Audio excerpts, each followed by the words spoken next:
अभी डॉक्टर साहब beginning with you, कैसे हैं आप? अस्सलाम वालेकुम, कैसी हैं जी? मैं बिल्कुल ठीक। आपने बात हमने कुछ और भी करनी थी, लेकिन जब आपने मुझे बताया बच्चों में डेंगू बहुत बड़ा है, बड़ों में डेंगू बहुत बड़ा है, तो मैंने कहा फौरन इसको एड्रेस किया जाए, इससे की बात की जाए, बिकॉज सर्दियों में वन फील्स के डेंगू का इशू तो नहीं होगा, मच्छर तो मर गए होंगे, अब कहाँ डेंगू होगा? नहीं, डेंगू इसी सीज़न में सबसे ज़्यादा आता है और दूसरा सीज़न होता है उसका अगस्त। और अभी जो डेंगू की जो सूरत हाल है वो बहुत ही ज़्यादा पैनिक सिचुएशन क्रिएट कर रही है, क्योंकि डेंगू इज़ गोइंग अप और हमारे पास सबसे ज़्यादा आ ही रहे हैं हाई ग्रेड फीवर के साथ। और इसमें सबसे ज़्यादा ख़तरनाक बात ये होती है कि जब छोटे बच्चे इसमें इन्वॉल्व हो जाएं, क्योंकि छोटे बच्चों के साथ आपका ये होता है कि आप उसकी चीज़ें मैनेजेबल करने के लिए you need a high tech intensive care, और हाई टेक इंटेंसिव केयर हमारे मुल्क में शायद बहुत कम है और लोग उस तरह के हैं नहीं जो उसको इतना हाईटेकली ट्रीट कर सकें।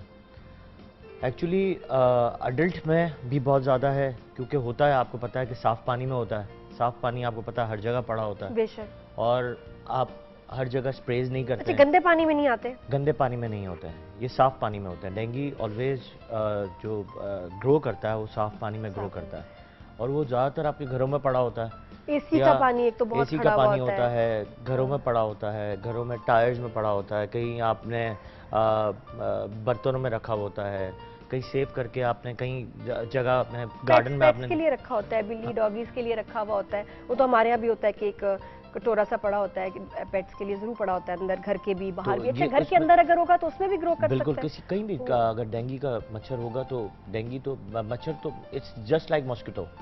मॉस्किटो है तो एनोफिलीज जो है ये इसको इन्फेक्ट करता है इसमें, और करता ये है कि इसका प्रोसेस एक बहुत अच्छा मज़ेदार प्रोसेस है कि ये अच्छा मज़ेदार प्रोसेस ये है कि ये करता है ये कि इन्फ्लेमेटरी प्रोसेस करता है। हमारे जो आम मच्छर होता है वो इन्फ्लेमेटरी प्रोसेस नहीं करता, वो सिर्फ बाइट करता है और इसके बाद वो फीवर करा देता है, दैट्स इट।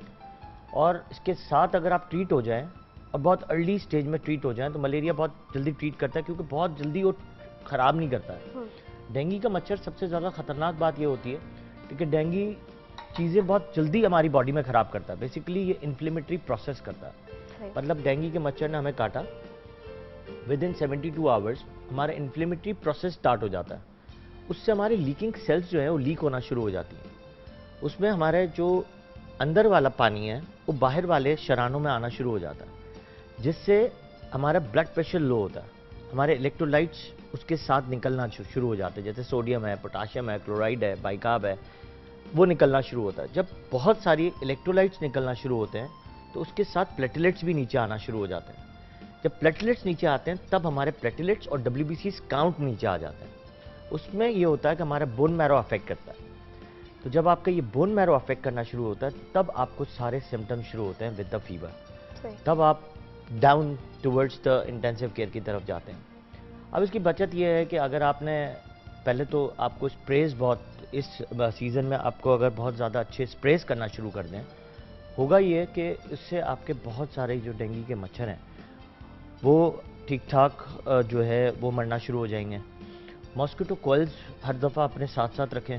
उससे अलग एलर्जी वाले इश्यूज इतने हो जाते हैं डॉक्टर साहब। मैंने तो इवन देखा ना बच्चे के अगर आप वो पैच वगैरह लगाएं, कोई क्रीम लगाएं, तो उससे बच्चे बड़े इरिटेट होते हैं। अच्छा, स्मेल होती है। आप एक बात कह रही थी कि जिनसे ये जो जो जो आपके रेपलेंट्स आते हैं उनसे बहुत ज़्यादा एलर्जी फैक्टर्स हो जाते हैं। कुछ प्रोडक्ट्स ऐसी हैं जिसमें ये नॉन सिकेंटेड होते हैं। दूसरा, होम रेमेडी में सबसे अच्छा रेपलेंट जो है ना कोकोनट ऑयल है। अच्छा, अगर मुझे फोन पे नहीं होता कि फोन पे एक ऐप है कि ये आप ऐप डाउनलोड करें, ऑन करें तो इससे मच्छर भाग जाते हैं, ये बात सही है? नहीं, ऑफ कोर्स नहीं है, नहीं ऐसे मच्छर आजकल के बहुत सियाने हो गए हैं और हमारे मुल्क के तो मच्छर बहुत ज़्यादा, जिस तरह बता रही थी कि बहुत ही ज़्यादा तेज़ हो, तो लाइट में भी नहीं आते हैं। और आप कितने एड्स आ रही होती हैं जिसमें ब्लोअर्स आ रहे हैं और कैचर्स आ रहे हैं और लाइट्स आ रही हैं। वो एक रिस्ट बैंड भी आता है कि अगर आप उसको हाथ में पहन ले तो किसी में भी कुछ भी है, डेंगू मच्छर तो काट के ही छोड़ता है अगर काटना है इसको तो। और इसमें सबसे बड़ी बात ये होती है कि अगर आपने इन्हीं दिनों में ये जो 72 आवर्स में अगर आपने इसकी अपनी कैलकुलेशन ब्लड प्रेशर पे कर ली कि ब्लड प्रेशर आपके नॉर्मल हो तो आप घर पे भी ट्रीट हो सकते हैं, otherwise you have to go to the hospital. और बहुत अर्जेंसी में होता क्या है, आपको और एक प्रोसेस बता दूं। अब डेंगू ने मच्छर ने काटा, फर्ज करें कि एक मच्छर ने काटा है सैटरडे को, 72 आवर्स में आपके हो सकता है प्लेटलेट्स डाउन होना शुरू हो ऑन द 6-7 डे वो फिर दोबारा ऊपर जाना शुरू हो जाएंगे, लेकिन शर्त यह है कि आपको आई फ्लूइड्स जो हैं वो बहुत अच्छे रखने हैं। आपका ब्लड प्रेशर लेवल ऊपर होना चाहिए, क्योंकि मैंने आपको बताया हमारा इंटरसेलुलर फ्लूइड मतलब अंदर की शरानों से बाहर की शरानों में पानी जो है वो निकलना शुरू होता है, जिसके ब्लड प्रेशर लो होता है। उसी में ही आपके प्लेटलेट जब जाते हैं, जब आपको ब्लीडिंग शुरू होती है, जब भी आपके ब्लड प्रेशर्स डाउन होते हैं, तब आप इंटेंसिव केयर में ज़्यादा जाते हैं, फिर आपको प्लेटलेट्स लगाने पड़ते हैं।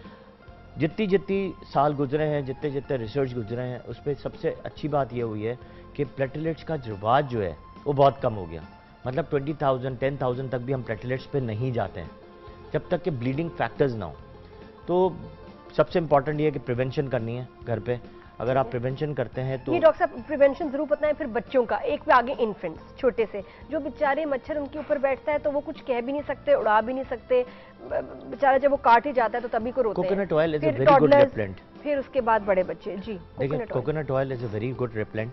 दूसरा, आप जब भी बाहर बैठे हैं फेस पे लगा लें, आर्म्स पे कहीं और भी। दूसरा इसके टाइमिंग्स हैं। हाँ, टाइमिंग ये है कि सुबह एक तो फजर के वक्त ये एक डेंगू के मच्छर जो हैं वो फ्लाई करते हैं। 8 बजे के बाद तो नहीं ना कि 8 बाहर बजे के बाद खेलता नहीं, है। सुबह।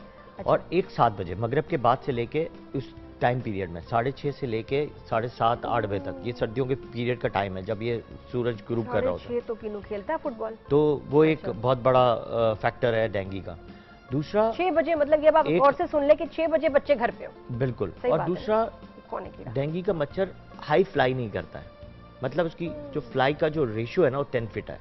10 फीट के ऊपर वो फ्लाई नहीं करता। बट जैसे आप फर्स्ट फ्लोर सेकंड फ्लोर पे रहते हैं तो वहां तक तो डेंगू नहीं पहुंचता। अच्छा। लेकिन नीचे के लेवल पे तो डेंगू जरूर आपको इर्द गिर्द पानी में ही वो होगा। जो जहाँ पे पॉन्ड्स हो, घरों में कितने पॉन्ड्स होते हैं, स्विमिंग पूल्स होते हैं या छोटे छोटे आबशार Fountains लगा लेते हैं होते हैं, लोग, तो fountains होते हैं। उनको आप स्प्रेस करें या फिर उसमें से इस सीजन में पानी निकाल दें और उस पर फ्रीक्वेंटली स्प्रेस करें।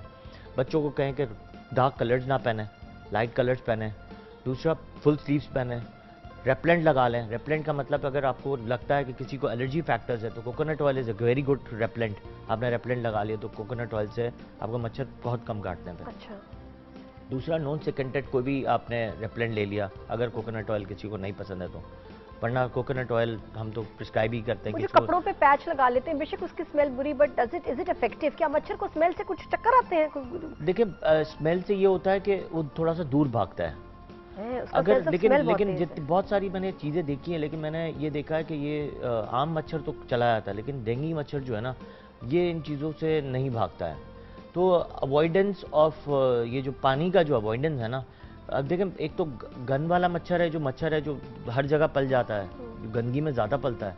और ये वाले मच्छर अगर अच्छी जगह पे पल रहे हैं ना, तो आप तो बैठते ही अच्छी जगह पे हैं। अब गार्डन में बैठे हैं जहाँ पे पानी थोड़ा सा भी जमा है, वहाँ पे आके उन्होंने घर बना लिया, तो ऑटोमेटिकली वो आपको कहीं भी उस जगह पे आके आप बैठे हैं तो काट सकते हैं। ठीक है, तो डॉक्टर साहब थोड़ी सी ऐसी प्रिकॉशंस बताएं घर में छोटे बच्चे, खासतौर पर जो मुझे होता है ना, छोटे बच्चे इन्फेंट्स टॉडलर्स, जो मैंने बताया ना कि मच्छर को उड़ा भी नहीं सकते, और आप उनको प्लीज नेट का मेरा ख्याल जरूर नेटिंग बहुत इस्तेमाल किया ज़रूरी जाए। है। जी। नेटिंग बहुत ज़रूरी है। दूसरा, हल्का सा आपने वार्मर्स होते हैं ना, अब सर्दियों के टाइम पे अगर आप वार्मर्स लगाते हैं ना तो मच्छर वार्मर्स से बहुत भागते हैं। वार्मर्स क्या मतलब? वार्मर जो गर्म हीटर्स जो होते हैं, अच्छा। उससे अगर जैसे अभी बहुत ठंड तो नहीं आई, लेकिन बहुत माइल्ड से अगर आप उस एरिया को आप वार्म रखें ना, तो भी मच्छर जो है वो वहाँ पे अटैक नहीं करता है, वो ठंडी में ज़्यादा करता है। सही। तो एक तो ये कर सकते हैं। दूसरा, नेटिंग करें। दूसरा, फुल स्लीव्स पहनें। दूसरा, बाहर लेके ना निकलें। और टाइमिंग पे बहुत ध्यान रखें। अगर टाइम बहुत इंपॉर्टेंट है, और टाइम उस पर टाइम की कैलकुलेशन कर लें कि अगर आप दोपहर को जा रहे हैं 8 बजे के बाद चले जाएं, 8 बजे के बाद डेंगू का मच्छर जो है ना बहुत कम काटता है। लेकिन शर्त यही है कि पानी जहाँ पे जमा होगा वहाँ पे अगर ये बसे हुए हैं तो ये कहीं भी काट सकते हैं। एग्जाम्पल्स के लोग, जो लड़के और जो लोग बाहर बैठ के चाय पी रहे होते हैं, वहाँ पे सबसे ज़्यादा अटैक करते हो, क्योंकि वो साफ जगह होती है, वहीं पे पानी वो गिरा रहे होते हैं, साफ कर रहे होते हैं फर्श। तो जहाँ पे जो खड्डे होते हैं हमारे रोड्स पे, जिस तरह हैं उस तरह उस पर पानी जमा हो जाता है, उस पर वो पल जाते हैं। हमारे माली बाबा कहते हैं उनको कभी डेंगू नहीं हुआ, हालांकि मैंने उनसे पूछा था, मैंने कहा आप तो ऐसे टाइम पे बाहर होते हैं, गार्डनिंग कर रहे होते हैं पानी के साथ, कहते बाजी कभी डेंगू नहीं हुआ, डेंगू वेंगी कुछ भी नहीं है। नहीं, देखिए माली के टाइमिंग आप देखें तो टाइमिंग में आप देखें तो स्टार्ट करते हैं 8 बजे। हाँ, थोड़ा सा उसके लेट बाद हो जो जाता है वो 6 बजे तो घर चले जाते हैं। और इसके बाद 6 बजे के बाद तो ना माली का काम होता है ना कुछ होता लेकिन है। डॉक्टर साहब मुझे डर 6 लगता बजे है के बाद घर तो हम में। लोग ही बैठते हैं। हाँ, हम सही बात है, हमारा उससे बाहर निकलने का टाइम होता है।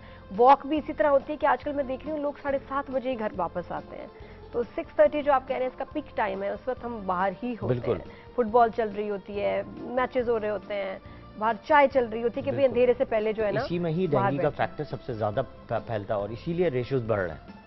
सही। आप इसकी ट्रीटमेंट क्या है फिर? एक तो घर में क्या ट्रीटमेंट कर सकते हैं कुछ, और या ये कि आना ही है आपको डॉक्टर के, कैसे पता चले कि डेंगू हो गया है? देखिए, डेंगू की पिक्चर्स में तो यही है कि इससे हाई ग्रेड फीवर होता है और हल्का हल्का आपको लगता है, जब आपके फ्लूइड लॉस होता है तो आपका ब्लड प्रेशर लो होता है, आपको चक्कर आना शुरू होते हैं, आपको टायर्डनेस होती है, आपको बैक एक बहुत सीवियर होता है, सीवियर किस्म का। अगर आम मच्छर काटता है तो आपको शिवरिंग होती है, डेंगू मच्छर काटता है तो हाई ग्रेड फीवर के साथ आपको बैक एक बहुत होता है, यूवाइटिस बहुत होता है, यानी आंखों में बहुत ज़्यादा पेन होता है, शदीद किस्म का बोन में पेन होना शुरू होता है। अच्छा, बोन के फीचर्स में चिकनगुनिया आ जाता है। चिकनगुनिया भी एक मच्छर की काटने से होता है। उसमें आपके पाँव की जो स्वेलिंग है ना वो बढ़ जाती है, पाँव के दर्द बहुत बढ़ जाता है, आप उठ नहीं सकते हैं। तो चिकनगुनिया भी इसी सीजन में आ रहा होता है। जी, वो भी सुना है, बहुत खौफनाक। वो भी बहुत तकलीफ खौफनाक होता है क्योंकि आप पाँव बिल्कुल आपके उठते नहीं हैं। तो ऐसी बहुत सारी ऐसी दोनों चीज़ें, थोड़ा सा इससे बचना चाहिए। प्रिवेंशन यही है कि आप बाहर थोड़ा सा कम बैठें इन सीजन में। अगर बैठ भी रहे हैं तो अपने साथ स्प्रेज ले लें और स्प्रेज करते रहें। तो ये इससे आपकी इर्द गिर्द के जो एटमॉस्फेयर है वो थोड़ा सा क्लीन हो जाएगा, तो हो सकता है आप इससे बच जाएं। और कुछ ऐसे खाने, कुछ विटामिन जो कि थोड़ी आपकी इम्यूनिटी को स्ट्रॉन्ग करें डॉक्टर साहब? अच्छा, इम्यूनिटी से इसका कुछ ऐसे ताल्लुक नहीं है क्योंकि ये काटेगा तो बेसिकली इन्फ्लेमेटरी प्रोसेस करता है। ताल्लुक ये है कि अगर प्लेटलेट्स गिरते हैं तो हम बोन मैरो के फैक्टर को बढ़ाने के लिए एक चीज़ आती है, फॉलिक एसिड जो है वो हम देते हैं कि जो बोन मैरो के फैक्टर को बढ़ाती है और वो प्लेटलेट्स को ऊपर लेके जाती है। लेकिन ये सब जो है ज़्यादातर हॉस्पिटलाइजेशन में होती है। अगर आप घर पे भी हैं, ये तो फ्लूइड का आपको 2 लीटर पर डे जो है आपको फ्लूइड ज़्यादा से ज़्यादा रखना है। स्पेशली इसमें नमक ज़्यादा होना चाहिए क्योंकि आपके सोडियम लेवल को ऊपर रखना चाहिए, पोटाशियम लेवल को ऊपर रखना चाहिए। केले ज़्यादा खाएँ, योगर्ट ज़्यादा खाएँ, तो इससे आपका लेवल ऑफ इलेक्ट्रोलाइट्स ऊपर रहेंगे। जब इलेक्ट्रोलाइट्स ऊपर रहेंगे तो आपके छोटे बारीक प्लेटलेट्स जो हैं वो आपकी बॉडी से बाहर नहीं आएंगे। जब बॉडी से बाहर नहीं आएंगे तो प्लेटलेट्स लेवल नीचे नहीं जाएंगे।